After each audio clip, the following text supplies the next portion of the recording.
Ask first about, the outlook you've maintained, but you missed your sales estimate, you missed your revenue estimates or the estimates of global Wall Street. Why the underperformance in the most recent quarter? I mean, I would argue that it's actually a very solid quarter. We always knew that the year-on-year comparison with Q2 was going to be a tough quarter to compare against. So, I mean, overall, I would say that it's a solid result. But if it's a solid result, why is the market selling the shares so hard? You're down 6% in today's trading. I can't really speculate in the market. Of course, I'm looking at the Vestas business and how we can improve that also over the long term. And we, as you said, I mean, we maintain our guidance. So the results are very much within line of our expectation. You've done very well in the United States. You're making big orders in the United States, Anders. Do you worry about what is happening politically in the United States? Is there a cost to you that you can see further down the road? It may not be an obvious one, but the opportunity, do you think it'll be as big in the United States going forward under Donald Trump? I would say that, I mean, in the United States, what drives the market is the current PTC structure, and we strongly believe, and I think as the rest of the market, that will stay in place, and that will be the driver in the market up to 2022, 2023. So we don't expect any changes there. I'm really happy with Vestas' performance in the U.S., and we haven't changed our outlook, so to speak, for the U.S. market overall.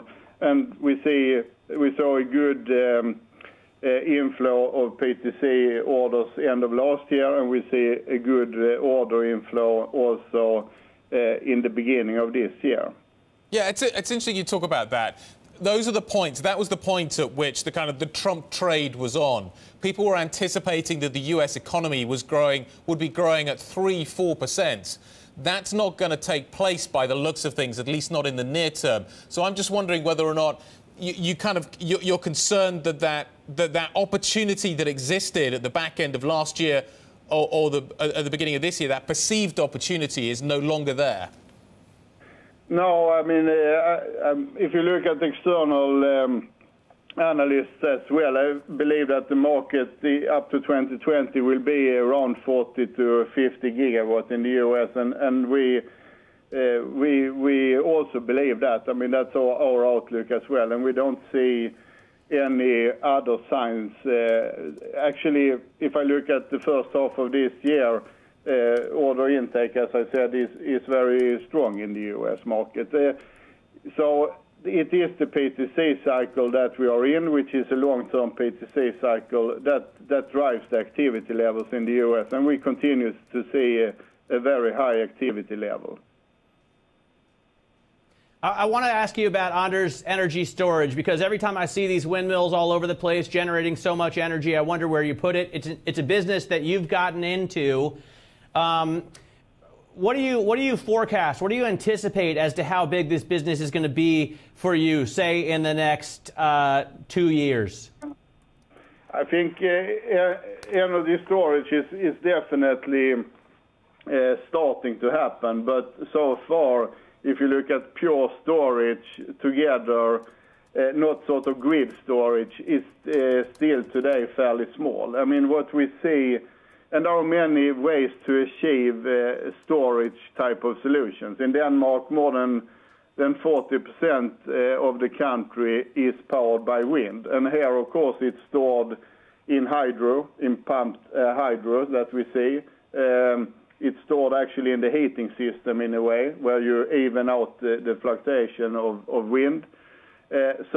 And it's stored in a good grid build-out. So there are many ways of achieving the storage. And of course, then further on, we see good development in battery technology, for example, that also, I believe, will come in play when it comes to storage. But that's to me, a little bit further out. Yeah, you want to be ahead of that curve, though, don't you? And I'm wondering, therefore, do you make acquisitions in the space? You are in a pretty good position at this point. Your stock is reasonably well valued, despite what we're seeing at the moment. But you kind of wonder, how do you, as Vestas, take advantage of this? I mean, the way I see it is, of course, that we look at it very much from a technology point of view. We will not be a battery manufacturing company, but we are very keen on looking at it from a technology point of view and from a wind turbine point of view. Because, of course, we see the opportunity to optimize the storage and optimize the cell structure in battery from a wind turbine point of view. So that's the way we are looking at it, not as a battery manufacturer point of view.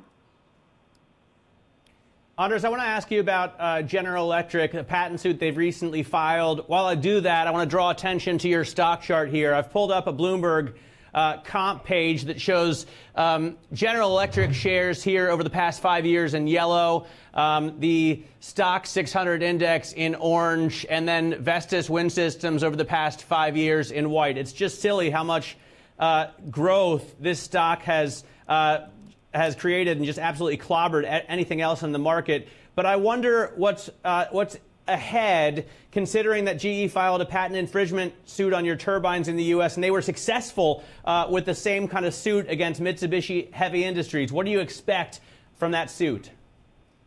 Yeah, Vestas consider the complaint to be without merit and will vigorously defend itself. And it is now a legal proceeding in the U.S., so I don't have more comments than that.